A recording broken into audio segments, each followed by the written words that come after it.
What's good, YouTube? It's Stormy B, man, and I am back welcoming you to the post-fight show with Stormy B, man, as we come in for this Saturday, June 26, 2021, and we are here to talk about a beautiful day of boxing out there for today. For those that don't know, we have fight cards all around the same time this evening today. It's like, it is so crazy that these promoters and whatnot do this to us, but it only makes us get a little smarter and learn how to multitask, because when they start to have these broadcasts like this, what do? We pull out our extra devices and we watch it across the board. So welcome you guys to the post-fight show for Tank Davis versus Mario Barrios, Vasily Lomachenko versus Mayoshi Nakatani. And then we had another fight card where Martinez took on Cordova on the Zone. And then there were more fights on ESPN before the main event. That was the Lomachenko fight. So we are here to talk about a little bit of everything. And let me welcome my co-host to the show here. We got Boxing Conversations with Reggie Owens. What's going on with you, Reggie? How you doing this evening, bro? Good, doing good, OG. Salute to you and everybody in the chat.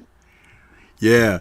My man Tank is learning how to close a show, ain't he? It's like, dude, that was a perfect cherry on top, man. And we're gonna talk about it, Reggie. And that was the last fight of the night, thank goodness, because I was originally thinking that they were trying to make it where Lomachenko would be the end of the night fight. So it worked out well for us because we wanted to give all that energy and focus to Tank Davis, seeing that he was trying to literally climb a mountain this evening.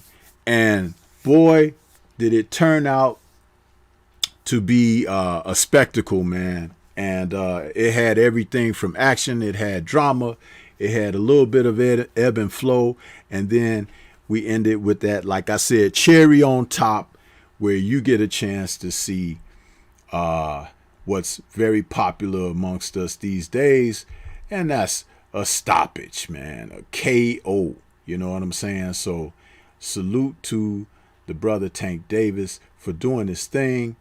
And I'll pass the mic over to Reggie to allow Reggie to open up with his thoughts on everything.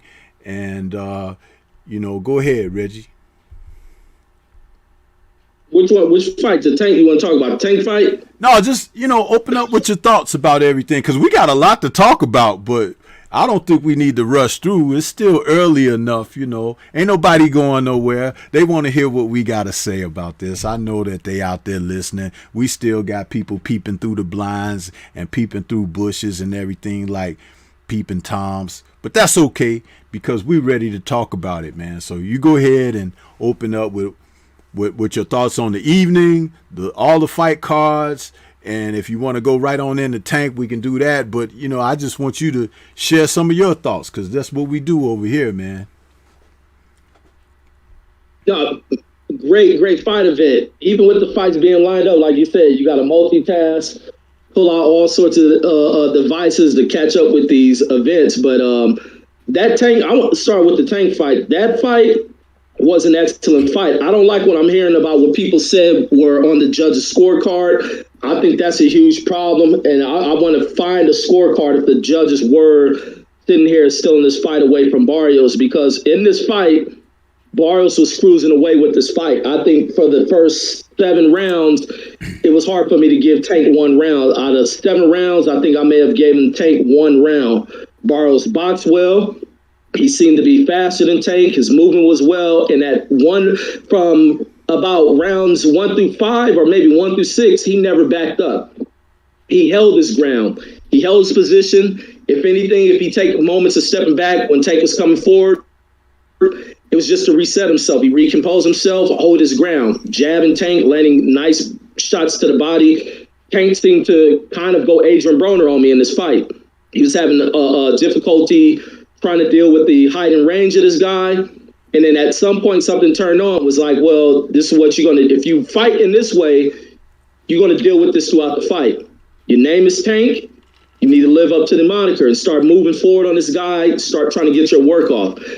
Tank, I was listening to in this post fight, not in the in-ring post fight, but in this after the fight, they're in there doing this post fight. And I was listening to Tank speak about what caused him to come out there late. He got hit with a shot from Barrios, and he wasn't sure if Barrios was holding back some of his power, being Tank realizing he moved up these 2 divisions.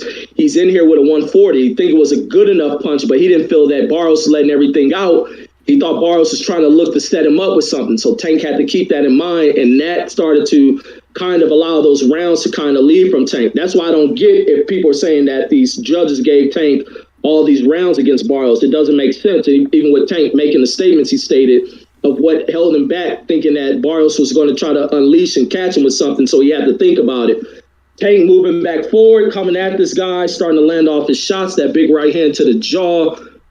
It changed everything. So I'm like, dang, this guy's power is the real deal, because he was knocking Barrios all over that ring. And I think that was what, the 8th round. That's when the fight started to change. Then he dropped Barrios twice in that round, but Barrios showed heart. Barrios was not in here to quit.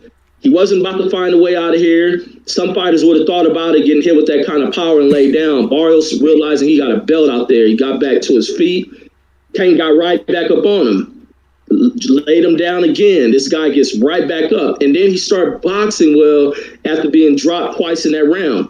He fought his way through it, survived, made it to the next round, started to kind of control that 9th round, because Tank, like Virgil Hunter said, he threw everything. He's going to be tired. He's going to have to take a round off. Barrios came back out there. Barrios showed that he was in good shape.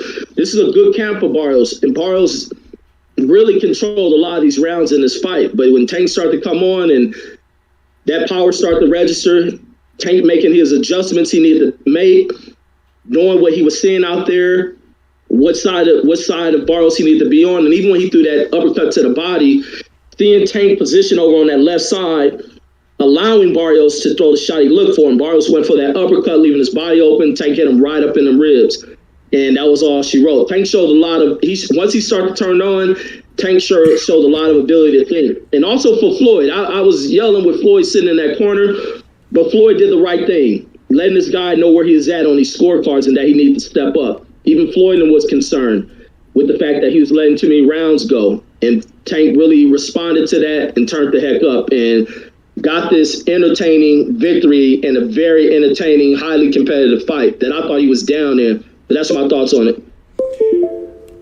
Yeah, it was a good performance by Tank. He did lose quite a number of the early rounds. I agree with that wholeheartedly. I feel like there were moments where he could have done a lot more. I would like to see his trainer encourage him to use his jab more, because jabbing is not just about scoring. Jabbing could be offensive, it could be defensive, it could set up everything else. And I'm sorry, Reggie. There are some things to be critical of, but not so much with Tank as it is with his cornerman, Mr. Ford, because he was too busy over there posturing and arrogantly acting like, look over there at him, we got him, and this and that, without giving Tank direction and instruction. And when Floyd came over there in the later rounds, the championship rounds rather, where you could hear him over the mic speaking to Tank, he was brutally honest with Tank. And I love that, because the coach wasn't on that tip. And thank goodness Floyd, looking out for his investment, was able to come over there and get a message home.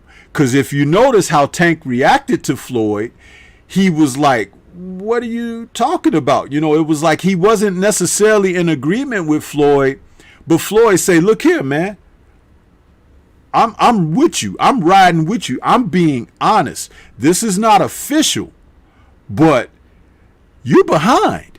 You need to step it up. You need another couple of rounds or so. You got to do something. Now, he didn't go and say you need a knockout. He said you need some more rounds, which I really respect Floyd for that, because trying to tell him he needed a knockout, which he did, but trying to tell him he needed a knockout may have put too much unnecessary stress on Tank. And I don't know about Tank and his mental acumen. So it's like, thank goodness that Floyd was there for that, and he was able to convey what needed to be said in a manner of which Tank was able to receive it.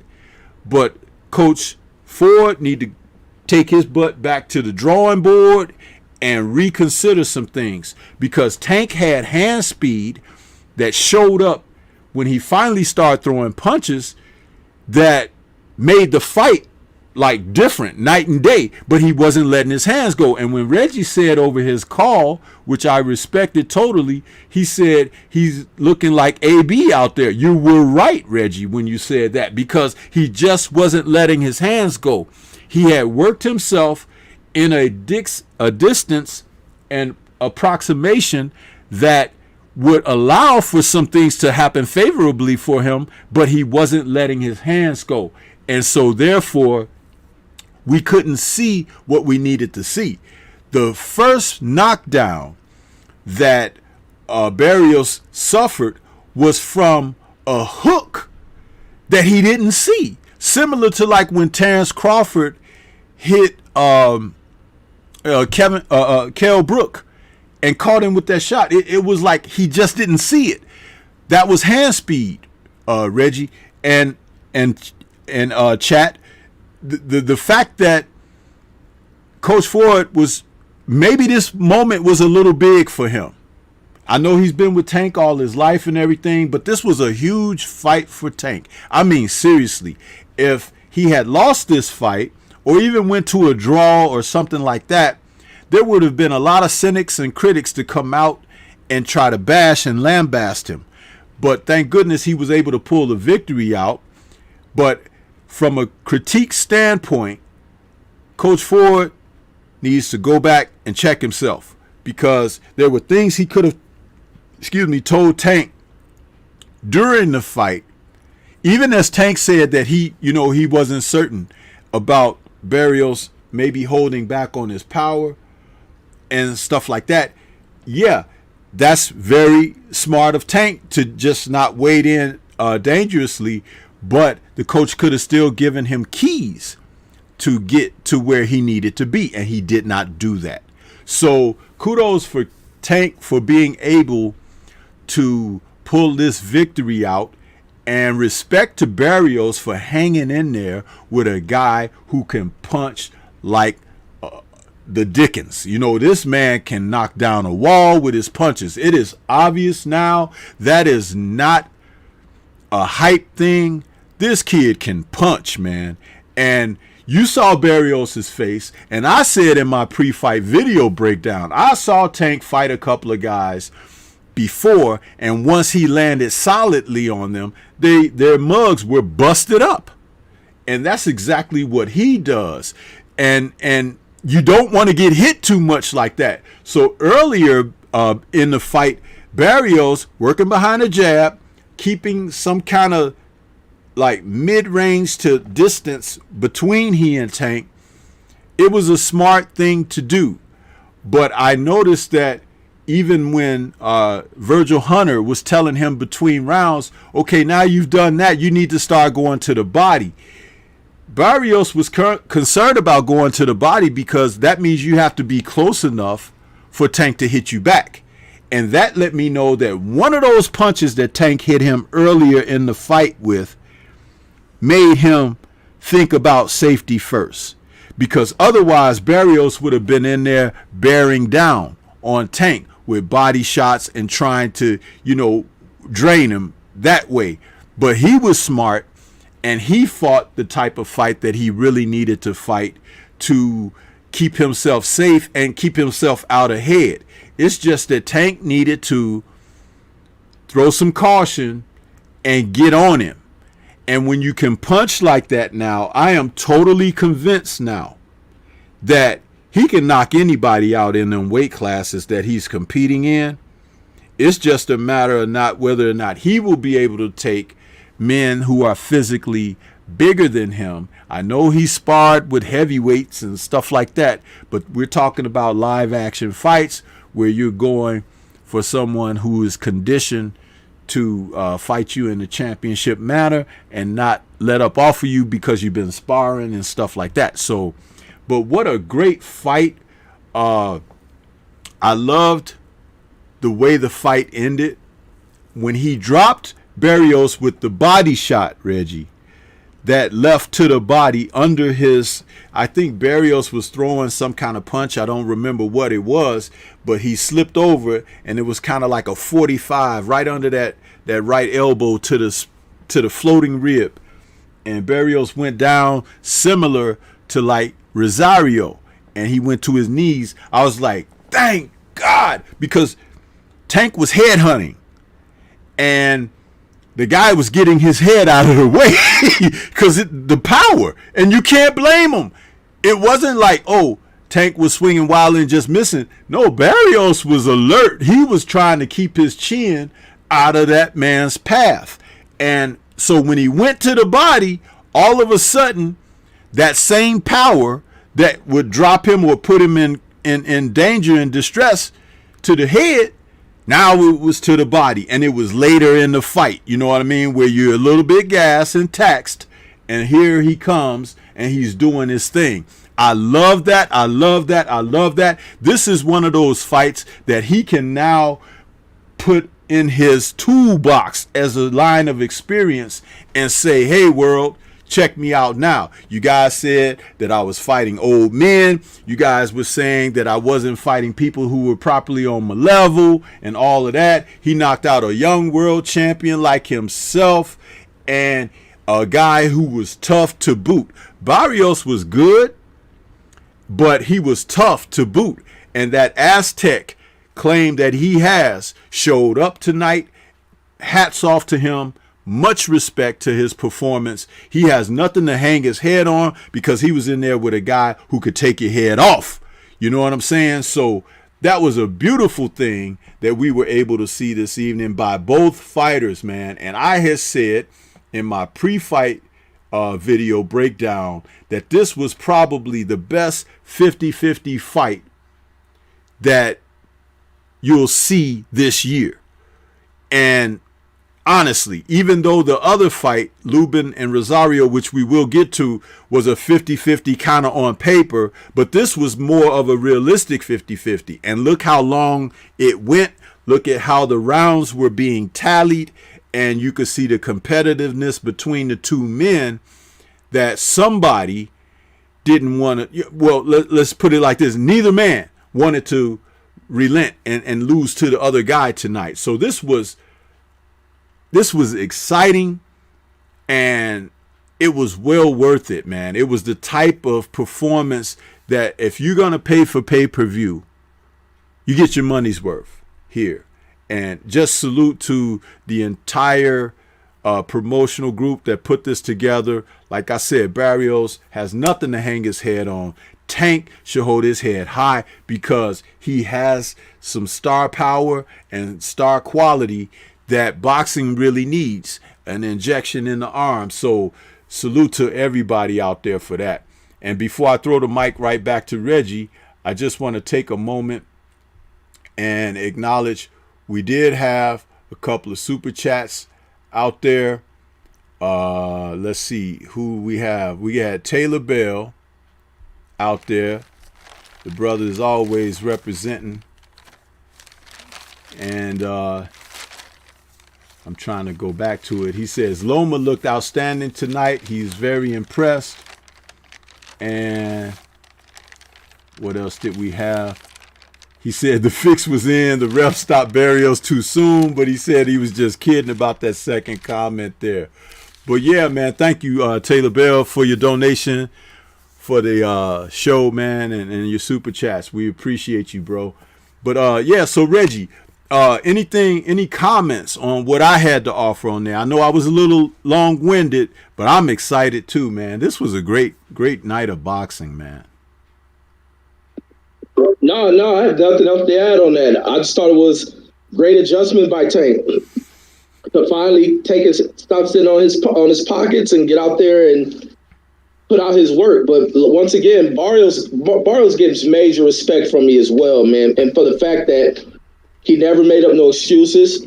Like he said, he ain't gonna hate. He never hated on Tank. And also to give props to the fans that were out there, because it's great to see that type of representation for a black fighter, to see that black fans will turn out. You got to put fights in these right markets to see that we could turn out for Gates, make events very entertaining and great events. And I like the fact what Floyd and them do, moving that fight to a market like that. That's the market that fighters are going to respond in. Barrios being a Mexican fighter and enjoying the reception that he had out there. And once again, with this audience being catered to this group, wasn't none of that sucker crap you hear with audiences who have events that are catered towards them and they're the predominant group in the crowd to where they boo and don't show respect to respectful performances by people who may have come up short. Those fans show major support to Barrios, and even Barrios stating he will definitely come back there because he enjoyed himself.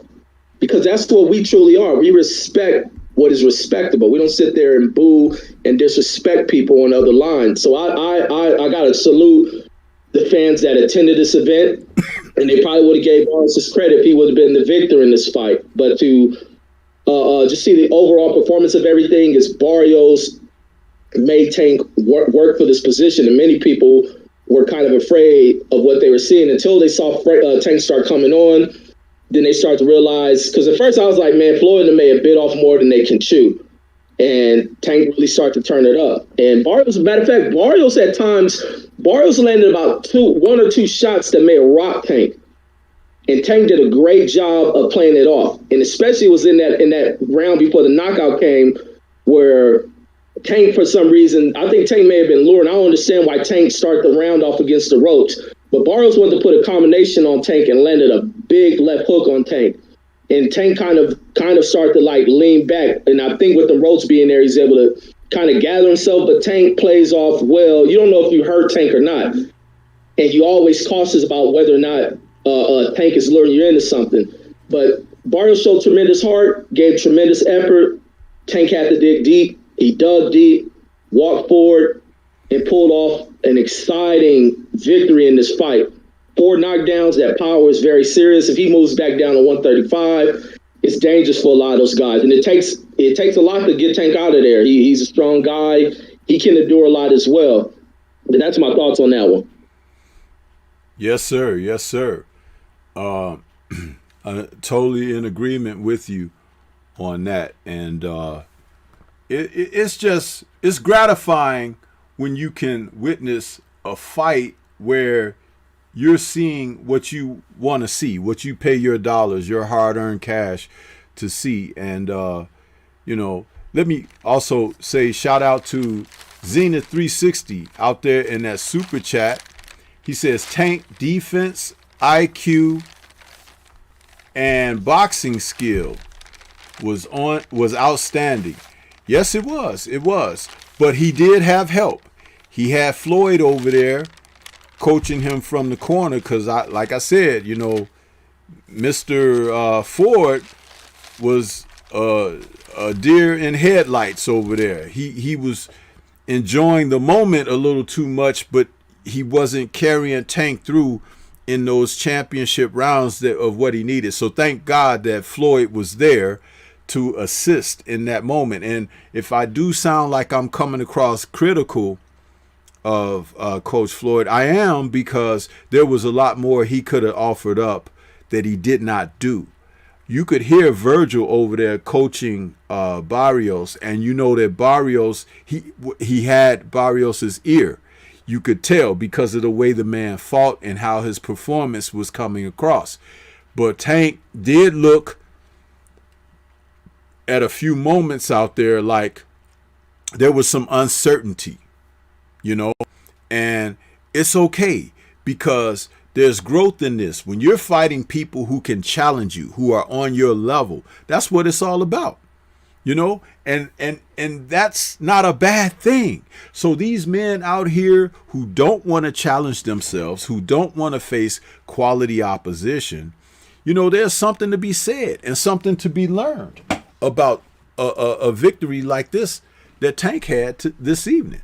There's a lot to be said and learned about it, you know, and you can do those kind of things when you're in shape, when you have tools, and then you have experience, and you have someone instructing you and directing you, that you can have confidence in their word when they tell you in your ear what you need to know. So, man, just exciting, man, just exciting.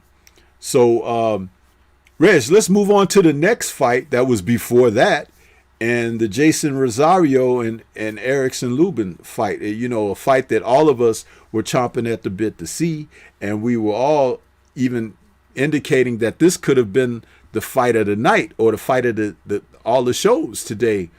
And it turned out it had a little bit of drama, but I don't know, man. We're going to have a real close look at Mr. Rosario, because I think there's something going on there, something biological. There's something happening with this young man.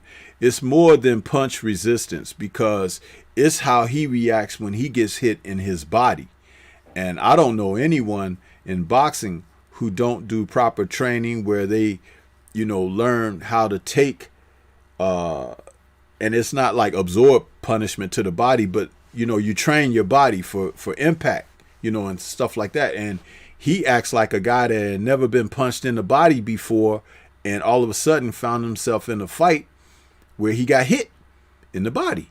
And definitely up top, when he takes blows cleanly up top, there's something going on there neurologically as well. So, but Reggie, give us your thoughts on the Rosario and Erickson Lubin fight. Man, I knew this was going to be a good fight because of what was on the line for both of these fighters in one of the most competitive divisions in the sport, as all these guys up at 154 want to fight. And this is a fight that would have set the person who would have came out on the short end, it would have set them back. And in this one, Lubin boxed in spots to me. Lubin will look good, then Lubin will look off. Then Lubin will look good, then he'll look off. And I didn't understand it. And also Lubin spends too much time on the ropes. I see it in a lot of his sparring videos. See it in the video where he's boxing Belanga, where he's seen the drop Belanga. He spends too much time on the ropes, and that can become dangerous for him in fights. But when he boxes and he leads, he's hard to deal with, and that's what he was doing. He had a good first round. He was giving a lot of work in on fuse what Lubin was hitting him with. Like I said, Lubin can box and he can punch. Then he comes in the second round, he starts laying on the ropes, and then here comes Rosario coming back in on him. Cunningham did a good job of telling him about himself as well. Then he come in the third round and he started putting on solid work. He put Rosario in the blender because he started tagging Rosario up to the head, breaking through his guard, working down to his body, just hitting him all over the place. There was nothing Rosario was able to do defensively. He had Rosario wobbling badly, and then Rosario walking over to that corner. I was like, that he was hurt so bad, I didn't see how he was going to come out in that fourth round and not be hurt. And I thought Lubin would have came in after him, and no, Lubin took off the round. Laying on the ropes, Lubin gets himself in trouble. Rosario starts turning up, and towards the end of the round, like not even a few seconds left in the round, he gets rocked with a big right hand or left hand, wherever it was, he gets caught with a big punch that got him in there dancing, skating on wobbly legs. And Rosario had time to work on him, was able to land another punch. And now I'm like, Lubin's about to get put out in this fight because this guy can punch. Cunningham had to get up on him, had to wake Lubin the heck back up. Lubin wakes up, putting his work in. I think it was in round 6 where he finally finishes the guy off, cracking him with a solid body shot, very solid body shot. And like you said, there's something going on with Rosario to where he can't take these punches, and that body shot dropped him continuing on. He really left himself open more for that second body shot that landed on him. and it was painful. When he's getting hit to that area in his body, it's painful to him, and that can't be good for the organs, for what we can't see inside his body. It can't be good for him to be getting hit like that, and that kind of pain coming out from him. And he's gonna have to really think some things, and he's really backed up on getting himself in position for one of these top level shots. But who knows? Maybe work himself back, or maybe something he really needs to evaluate himself, because he's getting rocked a lot in these coming up fights. Well, can't say rocked a lot, but in these last 2 fights, he's been getting himself rocked and almost look the same from this Lubin fight to what it was in that Charlo fight. Now Lubin has put himself back in position. Hopefully he gets to avenge this loss. If Charlo is successful against Castano, Lubin is right back there. And that's why I was like, this is going to be a good fight, because there's so much on the line, so much for Lubin, so much for Rosario to get back in there and get there to avenge their losses to the same guy. They both lost to the same guy. So and then this guy they lost to is possibly about to become the face of the division. So it was a lot, if they are truly hungry, of getting back there. And being Lubin lost that fight a long time ago, he's a more improved fighter. I think he wants that fight, but he can't be laying on the ropes if he thinks he's going in there against Charlo. He's going to have to dig deep, because Charlo's going to be nonstop issues inside that fight. But that's my thoughts on that one. Very good fight. Yeah, and as you mentioned about Coach Cunningham, you know, he got on Lubin, you know, about playing with his food. You know, he had the guy ready and then came out and lost that very next round, which was kind of interesting, because that right there, Rosario was ready to go. And for him to have given that round right back to him, it didn't even take advantage of, you know, what was happening there. He found himself getting hurt, and it's like, wow. But I said this in the pre-fight breakdown, that Lubin is a guy that he can't afford to take certain types of risks that you would like to see championship caliber fighters take, because his chin isn't up for it. Definitely. He does not react well to getting hit cleanly. And this man, Rosario, is not a knockout puncher, but he's very strong and has heavy hands at the weight. And you saw as soon as he got in on Lubin what happened. And, you know, Lubin's legs looked like jelly out there for a little bit, and he was able to, you know, weather that and come back and win. So salute to him for being able to do that. But both men vulnerabilities made the fight very interesting and entertaining. I liked that there was competitiveness between the two, but what I didn't like is who in the world in Jason Rosario's corner can't see that there's something wrong with him. I mean, I would take him to the physicians, pay some money, and have a complete medical makeup for this guy, because there's just something not right there. And I would hate to see the man in a fight and something tragic happens. There's something going on there. When he went down in that fight against Charlo and he was like, his body was spasming and stuff like that, there's something up with that, Reggie. I don't know if he's got a nerve problem and he might need to take medication, because, you know, you can actually get in a situation where you get so tense that your muscles lock up and stuff like that. There is a scientific name for that, and he will probably need to take a medication for that, but the medication may not be approved by the the doping commission or whatever. So he might have to get an exemption or something, but there is definitely something wrong with him. And you know, you could talk about a guy's punch resistance to the head, the chin, anywhere around the cranium area, right? But when you talk about a guy responding like he's responding to shots to the body, that's totally something different. What are your thoughts about that? What I just said about that, Reggie? No, I think he needs to definitely be checked out.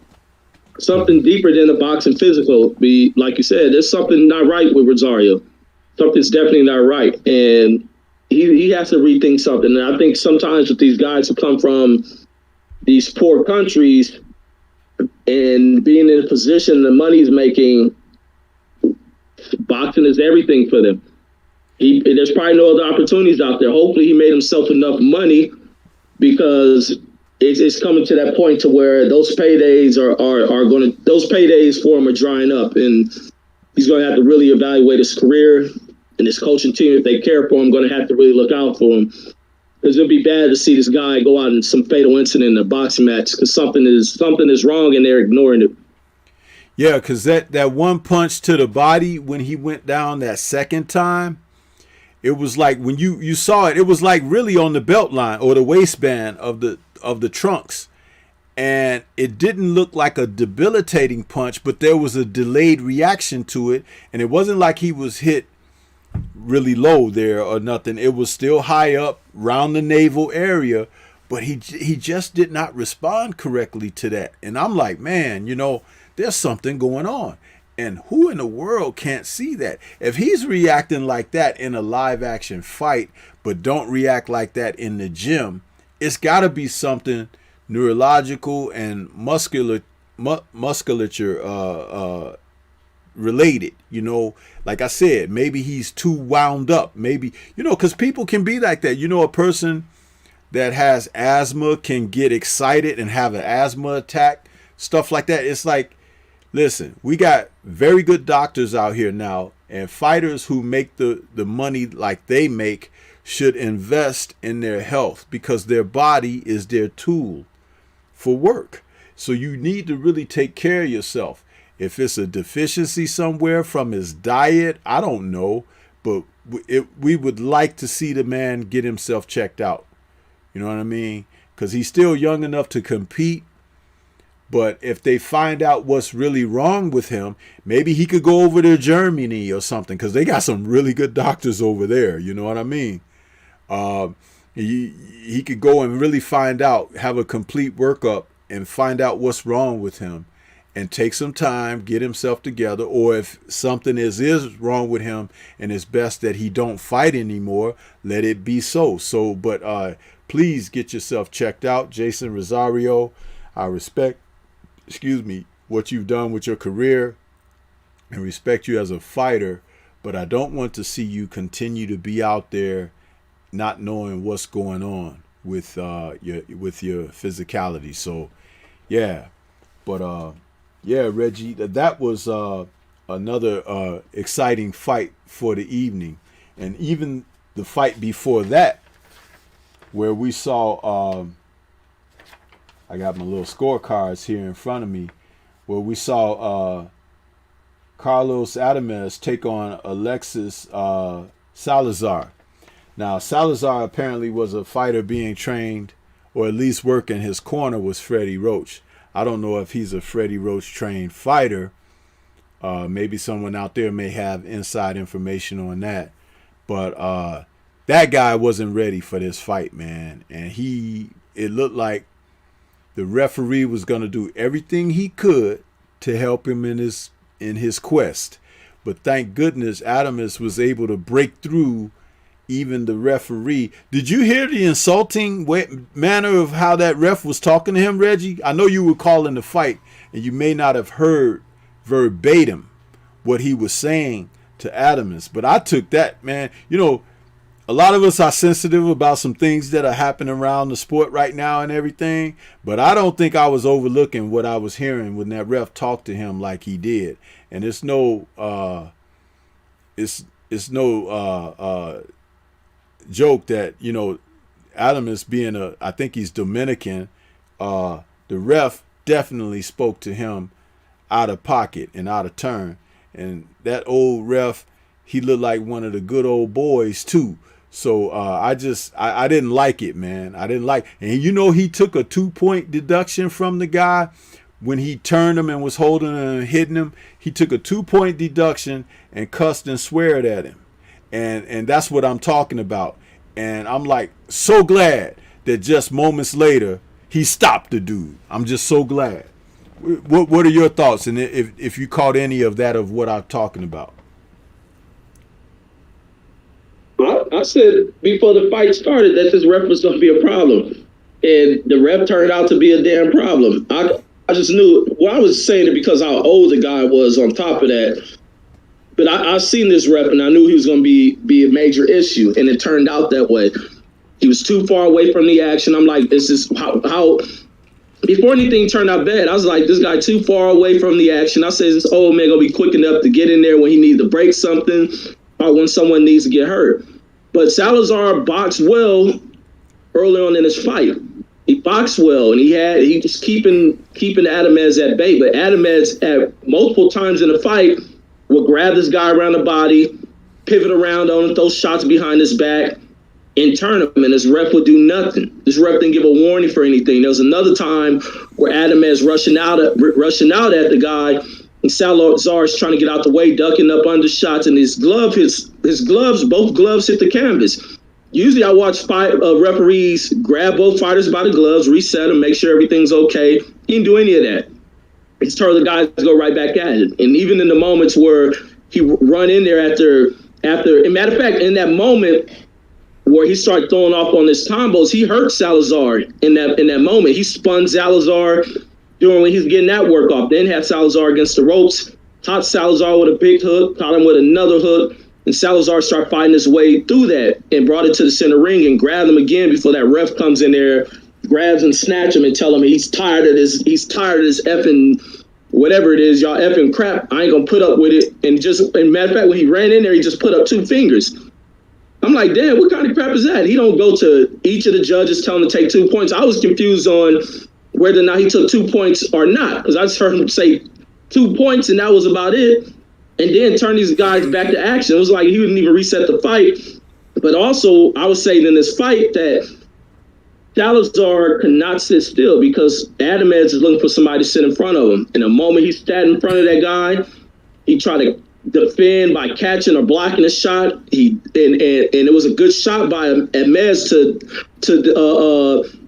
kind of throw off a distracting, well, not throw off a distracting shots, but the way he changed the direction of the shot, because it looked like it was coming low, and that guy reacted to bring his hands down. It came right to his jaw, and that was all he needed. He ended the fight before this ref can do something to throw him off from his game plan. So he got him out at the right time because this ref was going to be a big issue. Like a lot of these people who are involved in the sport, from judges, refs, and promoters.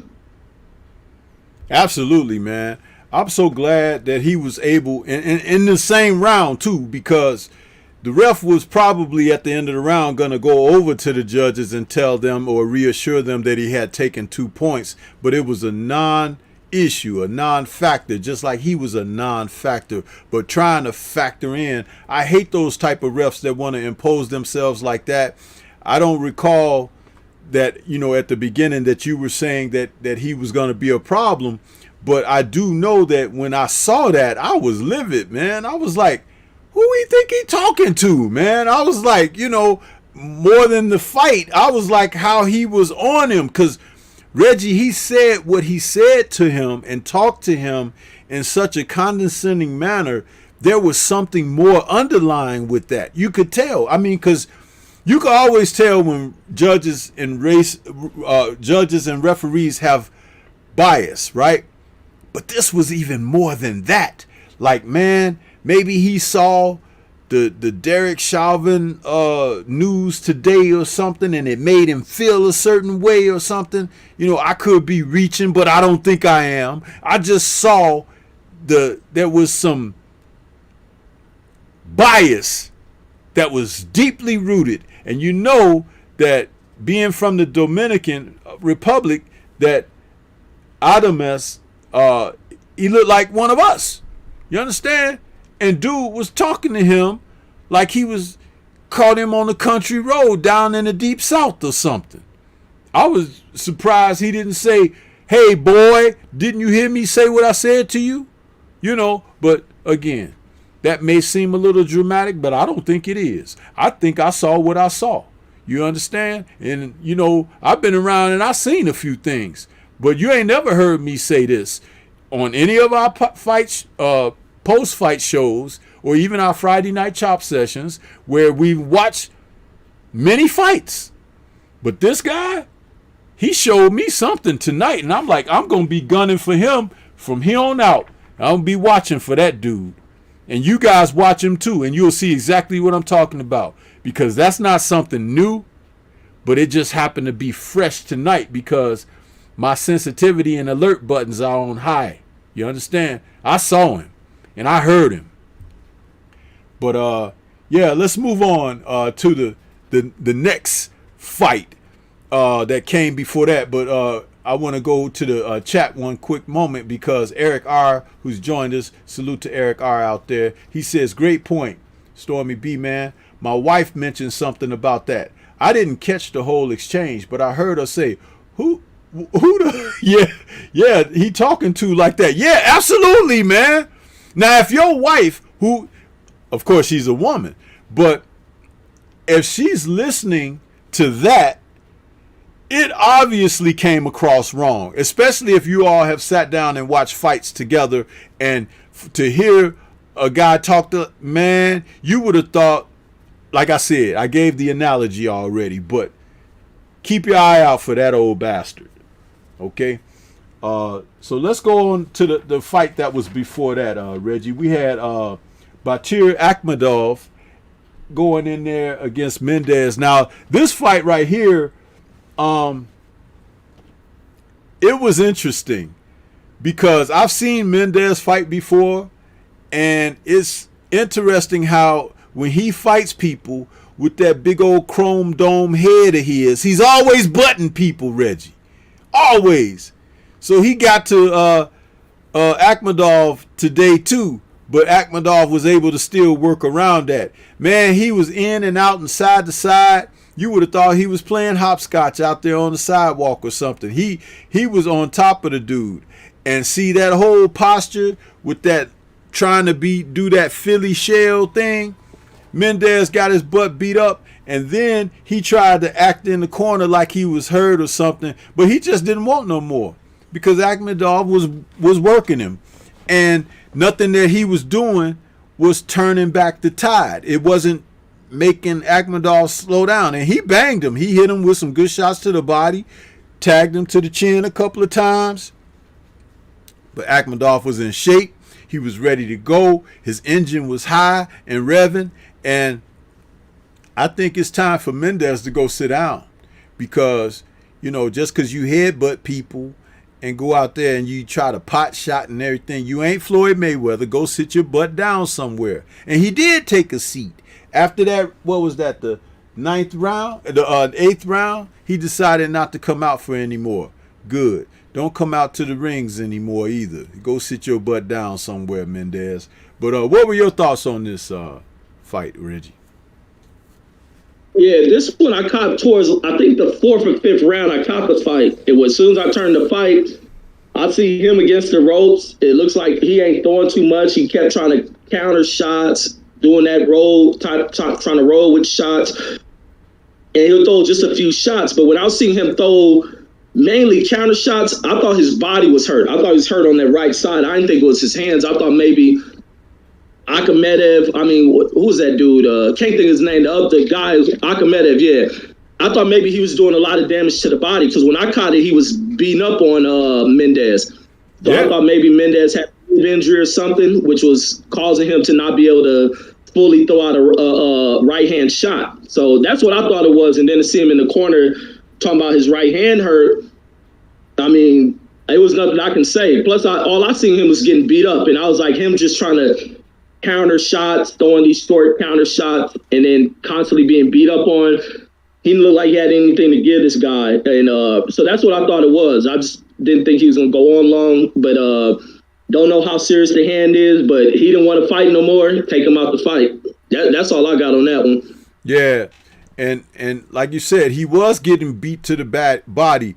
Akhmedov was very busy tonight. You know, he had a high engine, man, and it's obvious that his mindset was he was going to outwork this guy, you know, to ensure himself a victory, and he did exactly that. I love that because when a fighter comes in and he wins on the merit of his activity and his, his will to push through and things like that, you can't do anything but take your hat off to them, because that's what they're supposed to be in there for. And Akhmedov, did you see his smile on his face, Reggie, after he left the ring? He was happy with himself. The dude performed and he got the victory that he come out to get. And I love that. I love that, to see guys fighting with spirit and passion. I give credit to where credit is due. I don't like to take away from anyone being successful in their endeavors. And he went in there and did exactly what he was supposed to do, and he got the victory. You can't get mad at him for that. But that other guy, Mendez, I've seen him in there before. He headbutts people with that chrome dome, and guess what? It wasn't enough tonight, because the man who got headbutted didn't care. He just kept coming like the Energizer Buddy, and he got the victory. So salute to Batir, because he came out there and got the job done, man. Got the job done. Now, I'd like to take a moment, Reggie, and flip the script and put things in your lap, so to speak, because I know that there was an ESPN card which featured in the main event Vasily Lomachenko against Masayoshi Nakatani. And before I throw the mic to you, I just want to say, yes, I had picked Nakatani to win this fight, and he did not. But I will say this. The reason that I picked Nakatani to win this fight was because I felt that Vasily Lomachenko really pulled a number on boxing people with his performance against Teofimo Lopez. And in that performance, where I actually gave him the credit for that fight going in, that I gave Nakatani for this fight as a result of his performance in that fight. And what I didn't like was the fact that, how can you guess that a guy is not going to throw any punches for the first 6 rounds of a fight?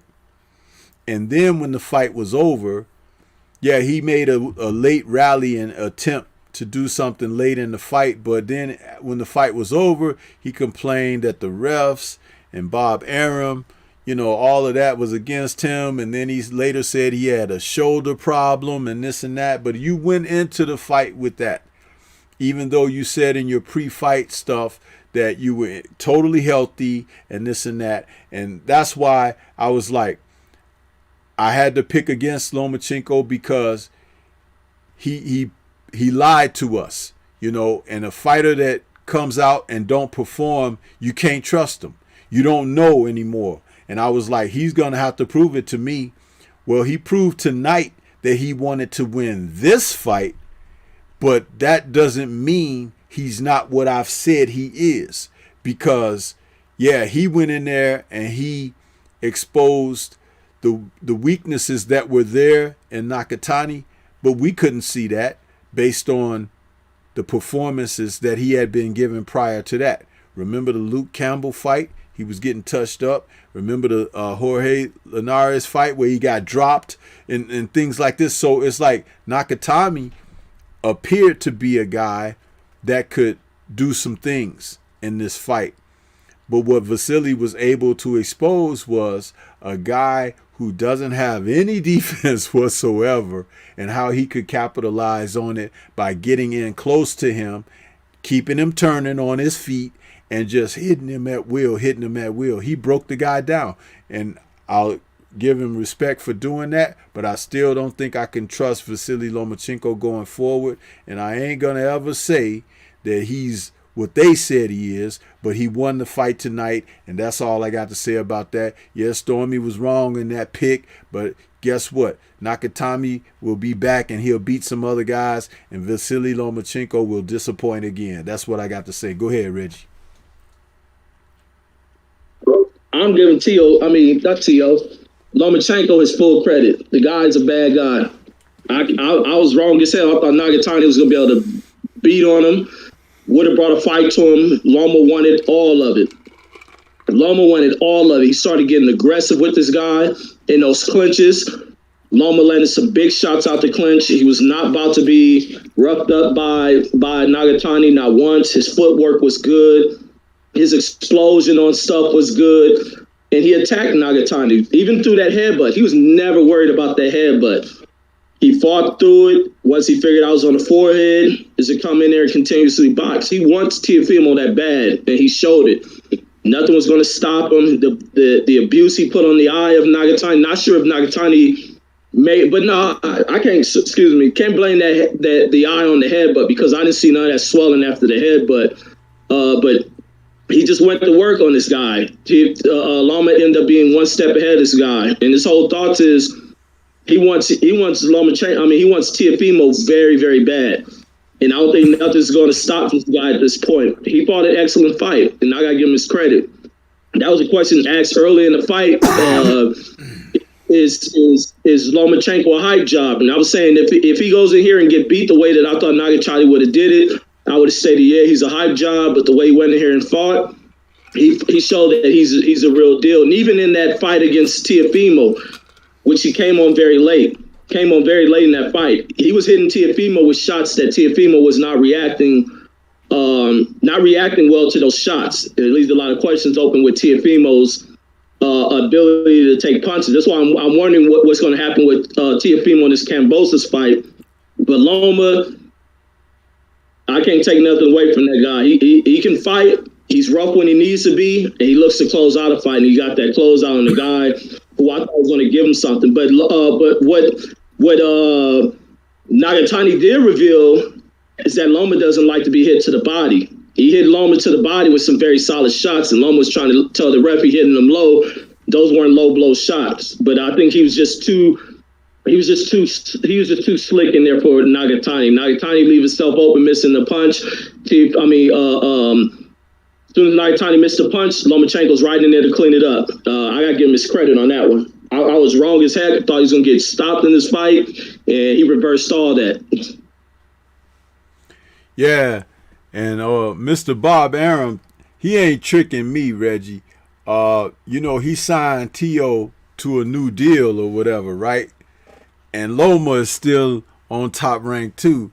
So you think that Bob is being slick, or think he being slick, that he gonna make this rematch and then gonna put Loma back in there, a more motivated Loma, to try to get a hold of T.O.? Because T.O. was supposed to have this fight, and now it didn't take place. So they may just skip over Kambosos and go right to a rematch with Lomachenko. What do you think about that scenario? What, skip over that fight? I think the fight is locked in. The money has been put up for that Kambosos fight. Kambosos ain't about to step aside for Bob Arum. I think he got to go forward with that fight. There'll be a lot of legal action if they try to move Kambosos to the side. And plus Thrillers put up so much money. Unless I don't think Bob will spend the money to buy the rights from that fight. We'll see. We'll see what happens. But I thought it was an interesting move. I don't know. But, we'll see. But Kambosos, he wants T.O. I mean, he wants him like a pit bull want to get at somebody. You know what I mean? It's like, you could tell. And I don't know, maybe they felt the guy was like too hot. They had to pull back and draw it out a little bit. I know they were saying about ticket sales and all of that, but he ain't never sold no damn tickets. Don't nobody care about Teofimo Lopez but his family. You understand? It's like that dude ain't no box office, But hey, Kambosos wants him too. So maybe, we'll see something happen there. Maybe it'll go a certain kind of way. I don't know. But yeah, those are my thoughts on that. Did you have any more of those ESPN fights that you wanted to talk about? Because I did not watch the ESPN cards. I actually watched the I watched the card with DAZN, and I was highly entertained by those fights over there. So, but did you happen to see anything else on ESPN you wanted to talk about? Yeah, I saw the Brent fight, which salute the mirror. He was the one that let me know that they were fighting. Brent got the fight beat out of him, man. He didn't look good in that fight. He's running around for that fight. And at the moment when I saw it, in whatever round it was, might have been round 4 or 5, Brent didn't look good. He's just running from this guy. And seeing Bomac in them in the corner, I was like, they need to stop the fight. And then seeing Bomac telling the guy with the towel, they start pulling out that white towel, getting ready to throw it. He wanted to see if Brand was going to respond. He never responded to it in that corner. They stopped the fight. He's got the fight beat out of him. He's not the same fighter since that Murata rematch where he was knocked out. He just looked bad in this fight from the point that I saw it, but Mir was saying that he was getting beat on, and it wasn't good at all. It was an easy victory for the other guy from the Ukraine going in there stopping Brand. That was the only fight I saw in that one. Oh, okay. Now, I did spend time watching the DAZN cards, and they had some pretty good fights over there this evening, Reggie. I think in total there were 5 matches that they had, and I watched all of them. And when the other cards started showing up on Showtime and whatnot, I switched to that. So, and I was watching both. So, but yeah, there was in the main event, the WBC Flyweight Championship between Cordova and Martinez. Martinez was the champ. Man, those two guys, Reggie, though they were flyweights, they fought like it was crazy. They fought like how can I say it? It was like they just drop your hands and punch. They were weaving out of the way, not blocking many shots or whatever. And Martinez prevailed over Cordova with a 5th round KO. And it was an exciting fight. These two little guys, they were really going at it, man. Not a lot of defense, like I said. And, the crowd, because this was Canelo Alvarez's first promotional fight card for which he's got scheduled for the summer. So this was the first one. And they were fighting in Mexico. And I think they were fighting in, did they say they were fighting in Sinaloa, Mexico? I don't remember which part of Mexico that they were fighting. But, yeah, Canelo Alvarez in conjunction with DAZN, his first promotional card, the first of 4 that he's going to do this summer, they said. And there was some action-packed fights on this card, man. Did you see any of them, or did you not know they were on, or what? No, I had no idea DAZN had a fight card. Yeah, it was very good. It was very good, and the fact that all of the matches were there were stoppages, knockouts. I think out of the 5 fights, there were one went the distance, and that was a lightweight battle between Daniel Metalion against Jose Agamito. I'm sorry. I be having trouble with these names.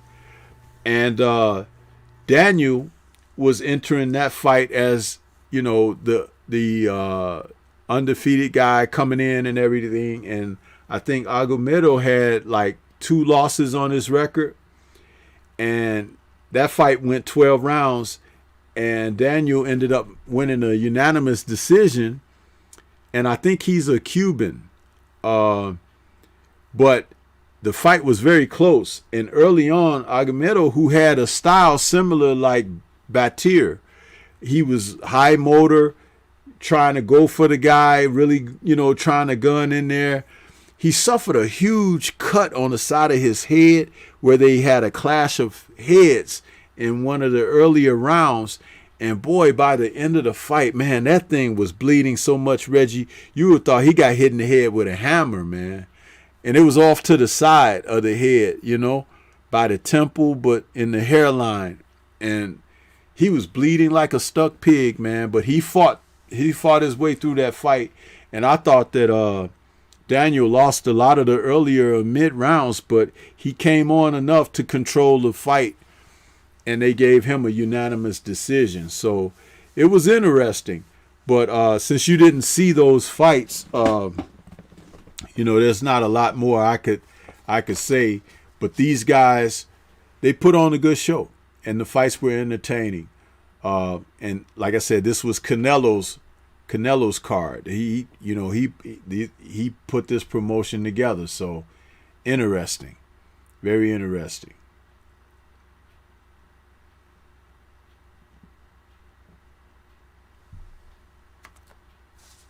You there? Yeah. I was coming off trying to come off that mute. But yeah, no. What was that question again? No, I was saying that it was a very interesting card. It has some action-packed fights, and because you didn't see them, it's not, you know, I can't talk and break them down because you didn't see them. You know, I don't want to talk about a lot of stuff that people that you don't know, because there were a lot of guys on this card that I had never even seen before matched up, but it was a good card, you know. So if you got the zone, you could go back at another time and check the card out. But the fights they were engaging, and like I said, out of 5 fights, only 1 went the distance. There were stoppages in all the other fights, so very entertaining card. They were junior welterweights, super middleweights, and welterweights. And like I said, these guys that I just spoke on, they were lightweights, and of course the Cordova and Martinez were flyweights. So good fights, man. This was a great night of boxing. The bad thing was that they just scheduled everything to overlap one another. That is the worst right there, my man. It's like you cannot enjoy the fights as much as you would love to when they continue to do silly stuff like this, man. Always they line these fights up together. Yeah, so, you know, but hey, man, that was that. But, you know, tomorrow we have fights on the Fox network for tomorrow. We're going to get Morrell versus Cazares. And even on that card, Reggie, there's some super middleweights on there. I think it's either a cruiser or a light heavyweight fight on that card. Salute to L Dub out there in the chat. I know that brother. He's on top of things, and he let me know exactly what was going down. So I'll definitely be tuning in to that for tomorrow evening. And if you want, Reggie, you don't have to, but if you want, we could do a post fight on that, because that card is supposed to be on at 8 p.m. Eastern time, which is 7 p.m. my time. And you know, if you want to do a post fight, I don't know how many of those on that card are going to make it to live TV. At least 3, I think. At least 3 bouts. But it might be a good card. So what are your thoughts? Yeah, for that one, I got to see what time it ends, because I also got to pick my kids and their mom up from the airport tomorrow. But I think I picked them up later, so I should be probably good. Mm-hmm. Yeah.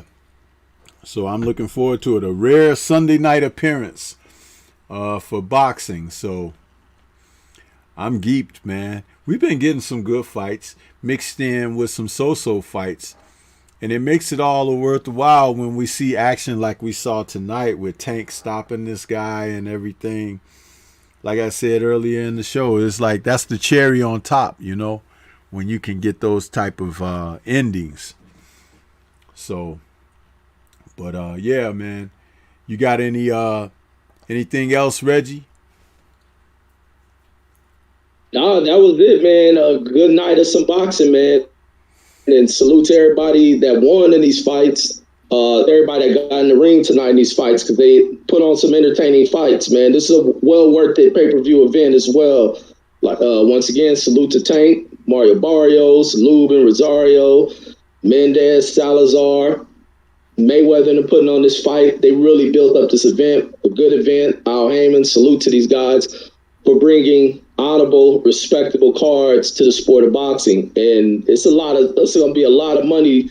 Well, not a lot. Got 2 more pay-per-views to shell money out for, and they're exciting fight cards as well. And hopefully every fight on there is entertaining as well. But that's my whole thoughts. We should be on here tomorrow for the post-fight. Yes, sir. And for you guys that didn't know, there's a fight card tomorrow evening on Fox. 8 p.m. Eastern time. So, and we'll have a post-fight show after that, so we can talk about the action that was on that card. So, this is what it's all about when we can come out here, enjoy these matches like this, man. Great stuff, man. It's like exciting, to see these boxing matches like this and to be able to enjoy the cards and whatnot. So, yeah, we'll be back tomorrow for the same. So, for my man Boxing Conversations with Reggie Owens, this is Stormy B, man. We hope that you guys like the post-fight show. Don't forget to hit that like button as you go out. And we'll be back tomorrow evening for another post-fight show as we talk about the card that is taking place Sunday evening on Fox. So we out of here. Enjoy the rest of your night. Peace to everybody. Remain safe. And we'll catch you guys on the next one tomorrow night. Peace. Peace.